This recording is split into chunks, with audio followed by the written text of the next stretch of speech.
agenda is set. I'm Brent Goff in Berlin. It's time to talk. They say Ukraine means Europe, but the government prefers to speak Russian. Today, in search of the true Ukraine. Belgium's lawmakers want to give children the right to die. Euthanasia for minors, creating a major debate. And stop the presses. Kenya's journalists say they're under attack, with lawmakers trying to gag the media.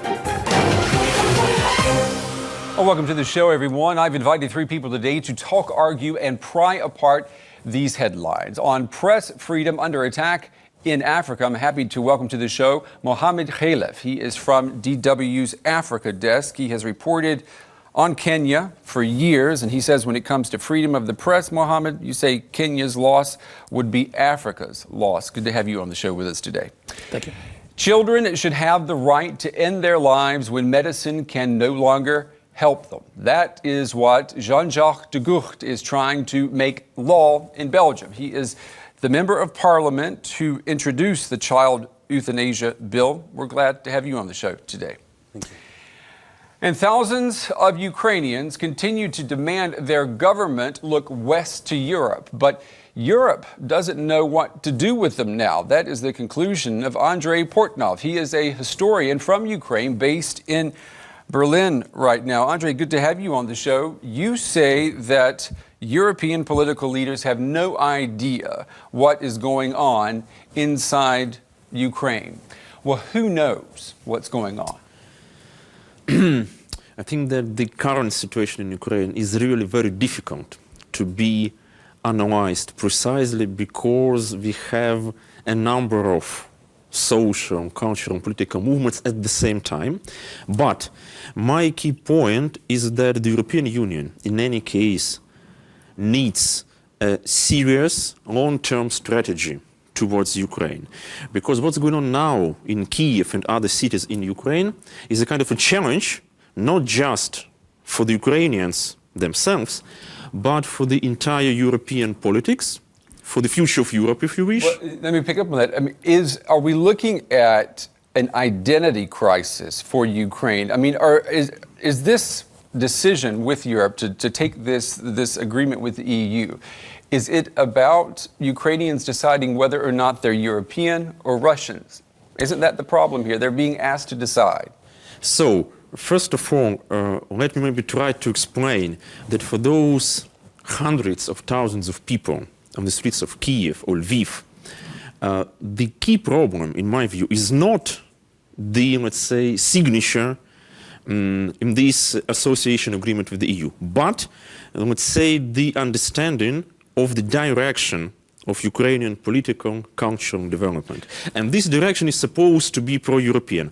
Quite often those people, they do believe, I would say in a naive way, but still they believe that Ukraine has a real possibility, real chance to join the European Union as a full member.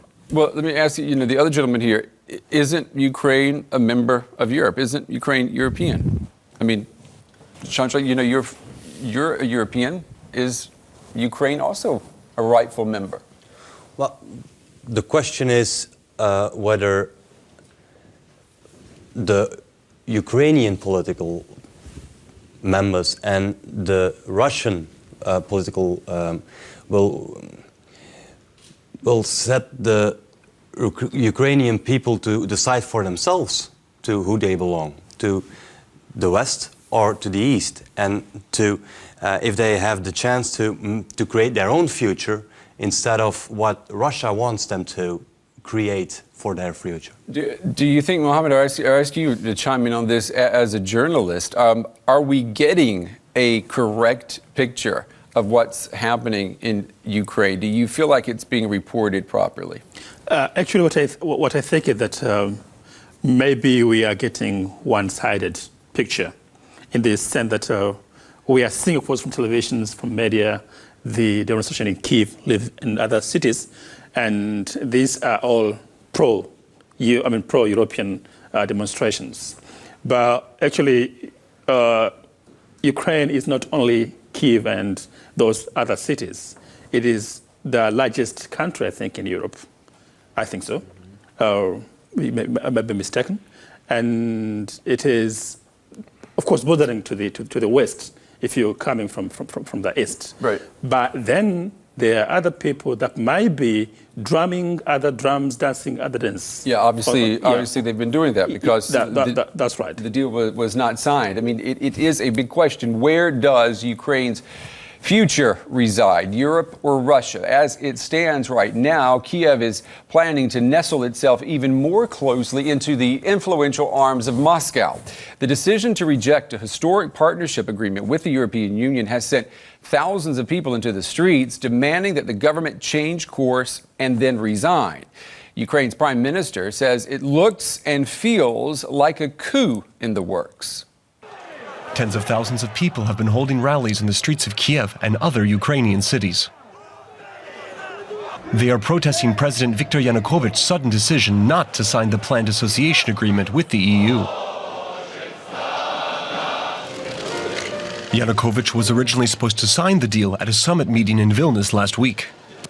But despite talks with EU leaders, he stuck to his abrupt U-turn, apparently due to pressure from Russia. The situation has, at least for now, united Ukraine's pro-Western opposition leaders, who are calling for the government to step down. It was as if a game of poker had been played over Ukraine, and Russia won. But Ukraine is now in turmoil. What is the future of Kiev's relations with the EU?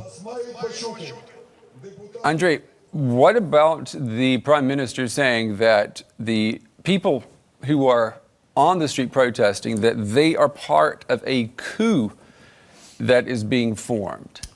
I don't know, actually. I don't know what does it mean, but in my view, it's... My question is, in what kind of state is a government if it starts talking about being overthrown when people, just go out and protest, which is their right to do? Exactly. That's the key point. I would say even more because the terrible events in the night from Friday to Saturday, when we've seen this very cruel treatment of the peaceful student protest in the center of Kiev by the local police, just because this police officially said we are trying to clean the place, to build this New Year tree, which sounds incredible in any sense.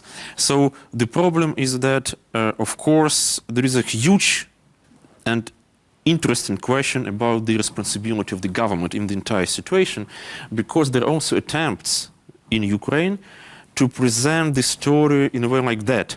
It's the government who is responsible for the dead end in the negotiations with the EU, and now we should change it and then maybe continue it in some way. Actually, as far as I know... Well, it is the government's responsibility. The government was in negotiations with the EU for years, and then at the last moment, Kiev said no. Exactly. I would say there was a very good keyword in this short reportage, so to say, which is sudden.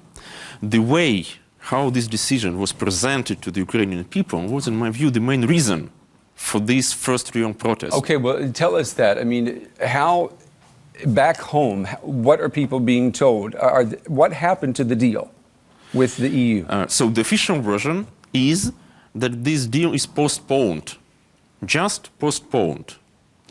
But everybody understands that, in fact, we are facing a situation when official Kiev rejects this agreement and probably will try its best first to sign something else with Russia. What about the agreement with Moscow? Is that being reported? Exactly. Nobody knows, actually, what exactly are we talking about in case of these Moscow agreements and Moscow meetings. So we are waiting. We are waiting till the government or the president will officially explain what's going on in this Russian So at this point, there hasn't been any explanation why they postponed. No, they've explained that the reason is that economically, just economically, Ukraine is not prepared now to sign this stuff. And then, let's say less officially, some members of the government said, we need a lot of money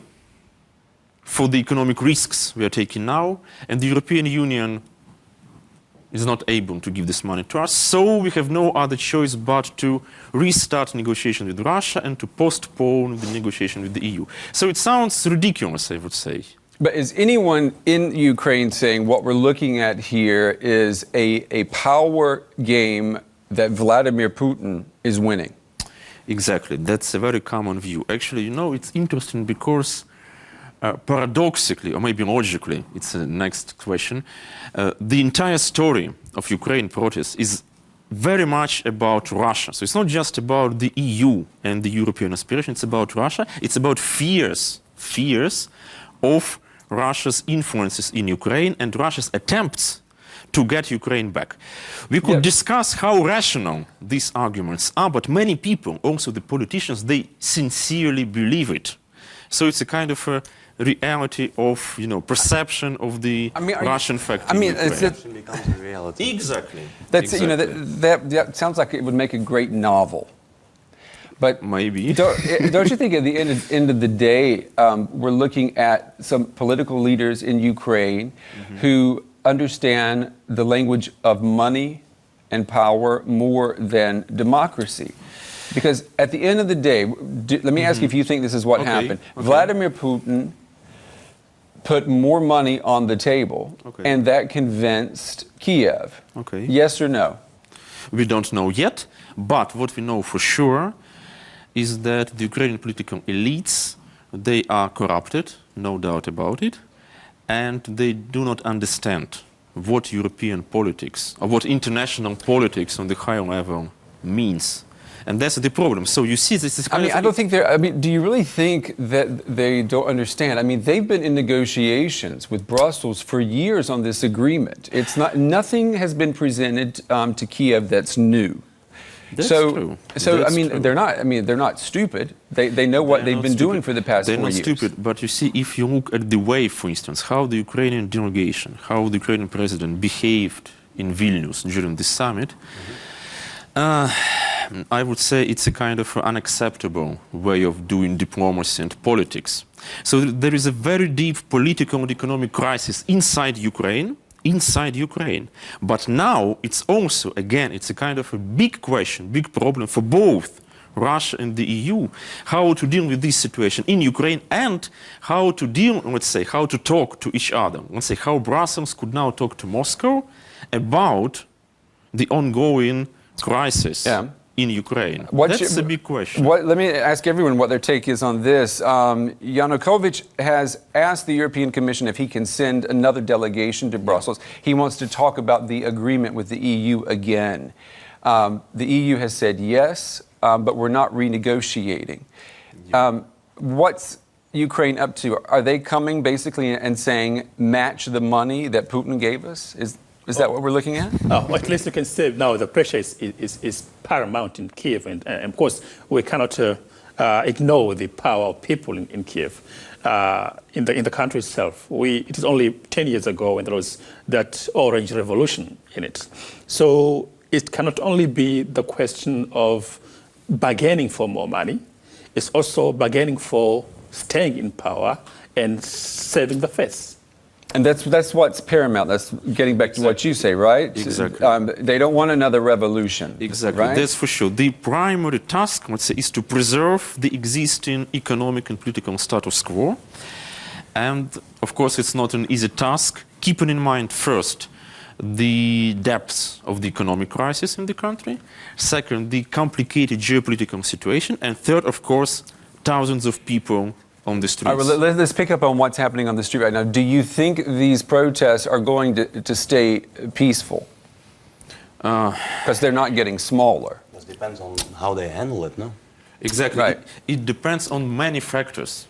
You see, I do see and I have this feeling that the leaders of the opposition, they are trying their best to keep it peaceful. That's important. But the question is, okay, they are trying their best, but where are the limits of their, let's say, capacities and possibilities? Exactly. It's also the other side. When I heard that the Prime Minister had spoken about a coup, then my first reaction was that is the green light to crack down, right? Okay. That's where we're headed, aren't we? No, at least it sounds terrifying, I would say. It sounds disturbing very much. And that is why, as far as I know, those people who are, let's say, spending their days and nights and Maidan and so on, they are more or less prepared also to this violent version. But of course, we all hope that Ukraine will be able to avoid it, because it's the worst possible scenario, no doubt about it. Open physical violence. Then it's very difficult to predict what could happen to the entire political entity, because you're absolutely right. It's a big country, very close to the European Union. So possible destabilization of this country could cause a very serious What do you mean, crisis on like Europe's like scale. something like a civil war? You're not talking about something like that. I would say that my big hope, of course, is to avoid any wars or any civil wars like that. But we should keep in mind, so to say, all the dangerous possibilities possibly emerging from the ongoing mass protests. But we have to move on. But let me ask you, Andrei, you are Ukrainian. Maybe you can answer the biggest question of the day. Do you feel European or do you feel more Russian? Okay. So first of all, I need a quick answer. My producer says we're running out of time. I feel, of course, European, but it does not mean that me personally or many other people in Ukraine have any, let's say, anti-Russian sentiments. Not at all. For instance, my native language is Russian. I write a lot of text in Russian. So there is no kind of, let's say, deep opposition, which is, let's say, violent in itself. Right. It's a kind of normal cultural and political, let's say. But you're sitting in Berlin now, and you're not sitting in Moscow. That's a lot. True. That's true. That's why I've answered. All right. Well, listen, if you're watching, keep the discussion going. We'd like to know what you think, what's going to happen in the Ukraine. Tell us what you think on Twitter. It's hashtag DWAgenda. You can go there and you can tell us if you think Ukraine is heading for peace or for something that could be violent. All right, let's move on. There are only 3 countries in the world which allow legal suicide for terminally ill people, and they are all here in Europe: Belgium, Luxembourg, and the Netherlands. Now, the main adults are the only ones allowed to exercise their so-called euthanasia rights. But Belgium could change that. Lawmakers there have introduced legislation that would extend euthanasia rights to children of any age. Should terminally ill children be allowed to choose to die? Lawmakers in Belgium want to extend the country's already liberal euthanasia law to people under 18 years of age. A draft law passed in the Senate committees by a large majority, with only the Christian Democrats opposing it. Advocates say the law would provide a legal framework for doctors to assist in humanely ending the lives of minors whose physical suffering cannot be alleviated. But the issue has prompted an emotional public debate. A vote in Parliament on the amended law is expected in the upcoming weeks. Jean-Jacques, you introduced the legislation. Do you think it's going to become law? I think so, yes. We had a very good debate in the Commission for the last 6 months. We had several hearings with doctors as well as lawyers about the law. So I think normally around New Year we'll have the vote in the Senate, and then it goes to the Chamber of Representatives, and then normally before the next elections we'll have the legislative act, yes. Why did you decide to sponsor this legislation? Because I think it's very important that people who suffer, that they can make the choice how to cope with that suffering, with that terminal illness. And next to that, it's also very important for the doctors who are confronted with that question today, that they have a law, a frame, a legislative frame where they can choose how to handle that. Because today they are confronted with that question. There is no law. There is no law. I mean, tell us what the situation is in Belgium. If a 10-year-old has terminal cancer and euthanasia is brought up as an option, who decides then? Is it the parent? Do the parents have the authority to say yes? First of all, it's always the patient who has to ask for euthanasia. If we're talking about adults or minors, it's always the patient who asks for euthanasia. Repeatedly, as well as written. Right, but under the current legislation, a minor... Under the current legislation, it's not possible. Right, okay, so my question is, what happens when a child is going to die? As for now, in the current legislation, it's, well, we can help him or her to cope with the suffering, we can give extra medication, but there is no law that makes it possible that the child asks for it or the parents intervene or whatever. I'm trying to find out if there is a problem with the current law. I mean, are there cases where children have asked to end their lives and the parents have said no? As I know now, no, but there are cases where patients who have terminal illnesses have asked for euthanasia, and where the doctors actually helped those patients. We had a hearing with a doctor who really said, well, the legislation doesn't give me the possibility for now, but we have done it in the near past. We have helped minors who are confronted with a terminal disease. So what happens then with this new legislation? I'm trying to imagine there's a 10-year-old in the hospital dying of cancer, and the 10-year-old says that he wants to die. He doesn't want to do the chemo anymore. And he tells the doctor, I want to die, and the parents say no. First of all, that's already possible. You can already ask the doctor to stop your medication. That's already possible. But let's not talk about the 10-year-old. Let's talk about the minor who is capable of asking for euthanasia, who has the capacities. Well, is a 10-year-old, a 14-year-old, right? Well, that depends on the 14-year-old. Right. That depends on the 10-year-old.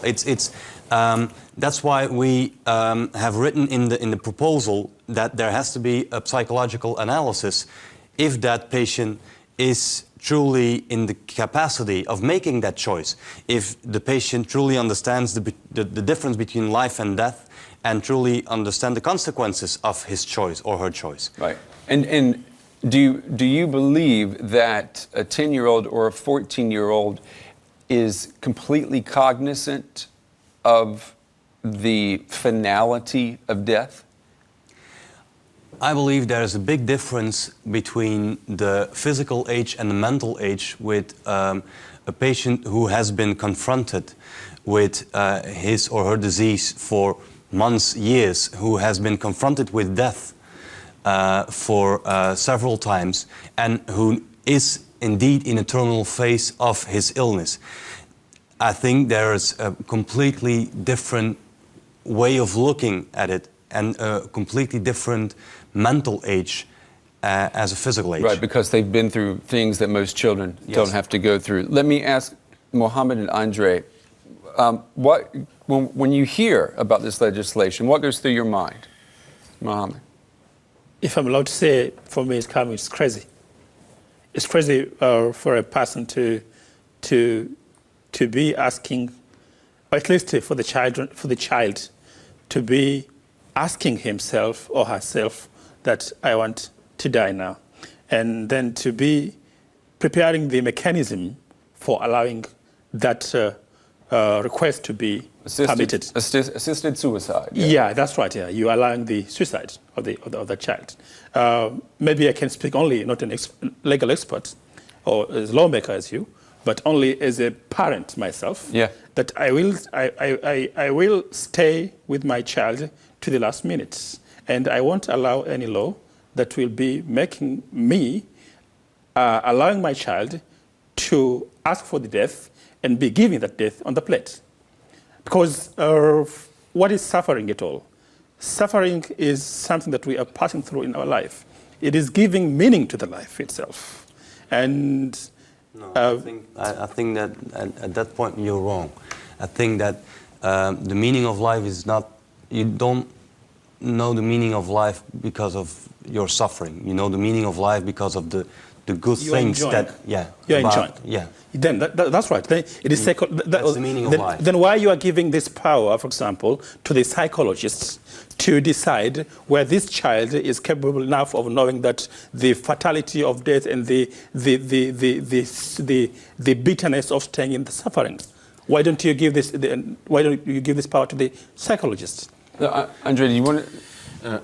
I should admit I have no, let's say, easy answer to this problem, but I think that first of all it already illustrates how important cultural differences could be, also inside Europe, and it would be nice and important, I would say, very important in my view, to try to discuss such issues, not just on the level of, let's say, Belgium or the Netherlands or countries, but on the, let's say, all European level.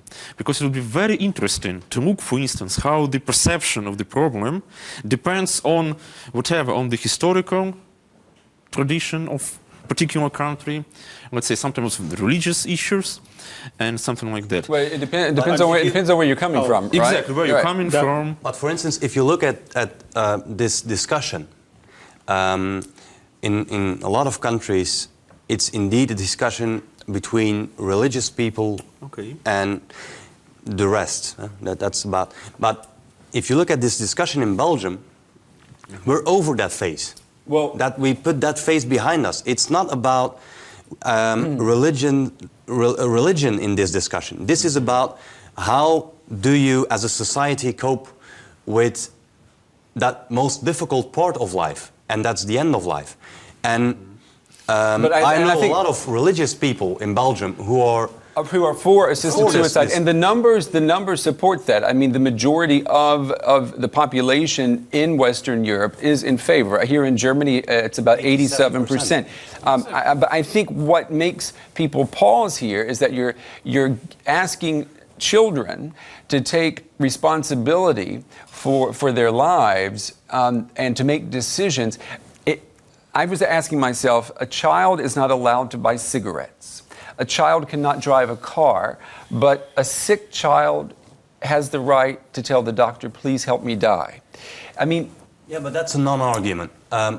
If we're talking about life and death, we're not talking about buying cigarettes or a bottle of alcohol.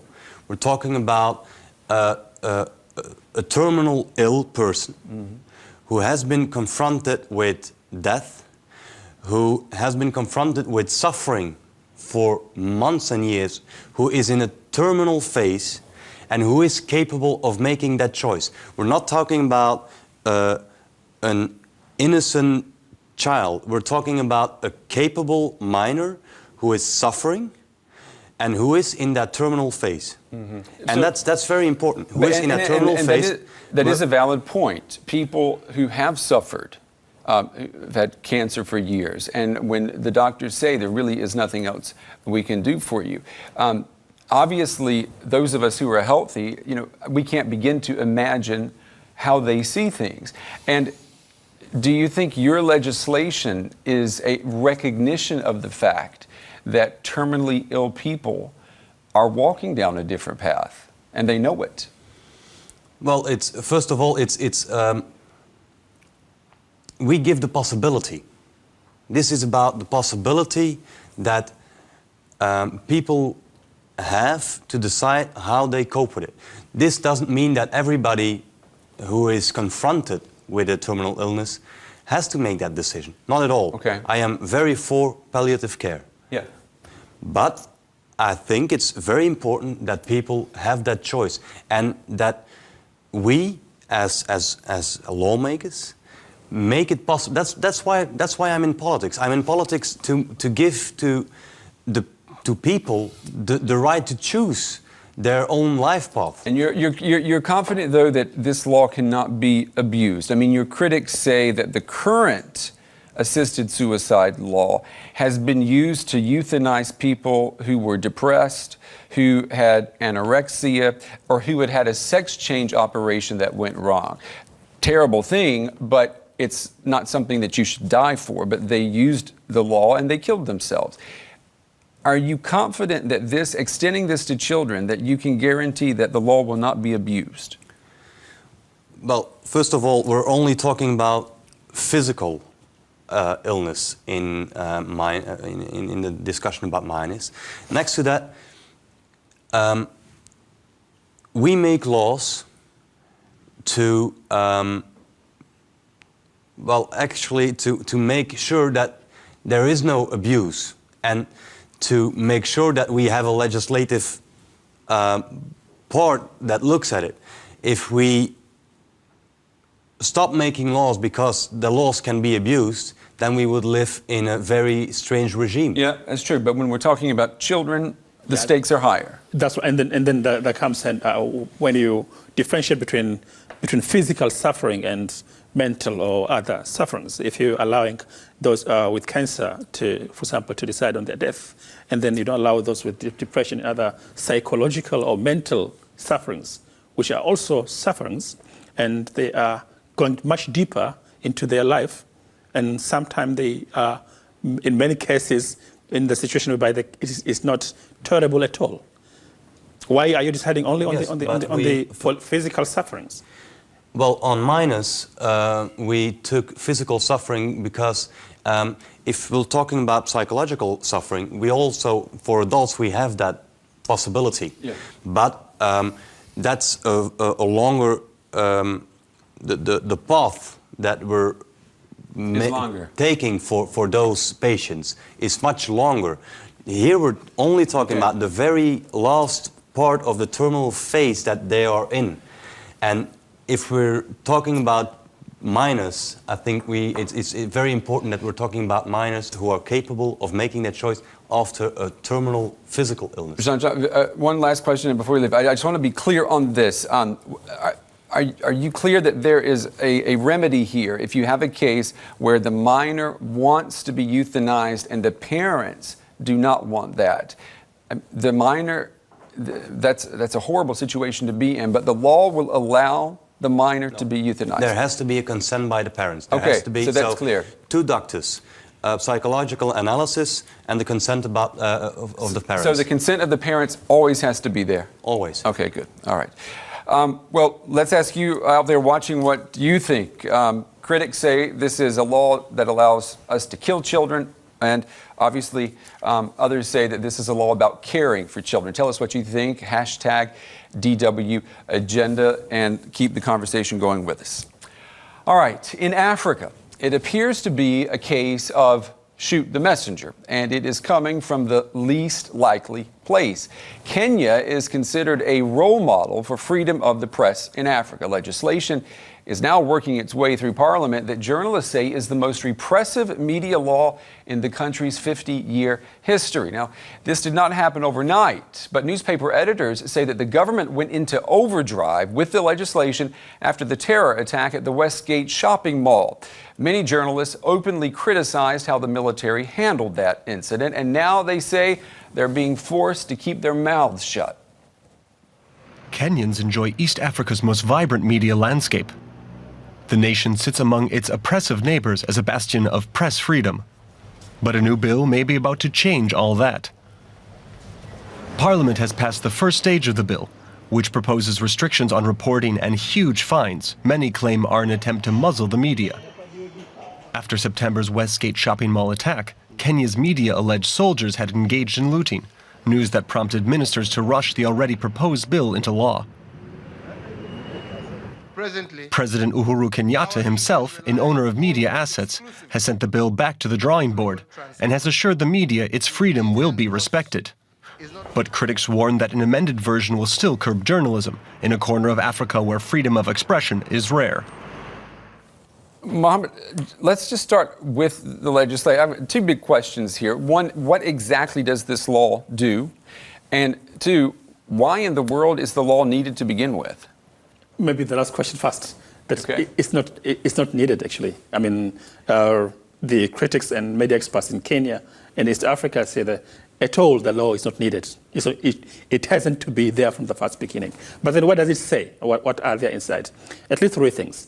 One is that it gives the power to the government appointed body, to draw and to enforce the code of conduct for the code of conduct for journalists. For journalists. So you have a government body saying what is good conduct for journalists. That's right. Okay, that doesn't sound like press freedom. That's right. And then after that, it gives that body the power to punish, you can say so, those journalists who they don't respect or who go against this code of conduct, which was stipulated by this body.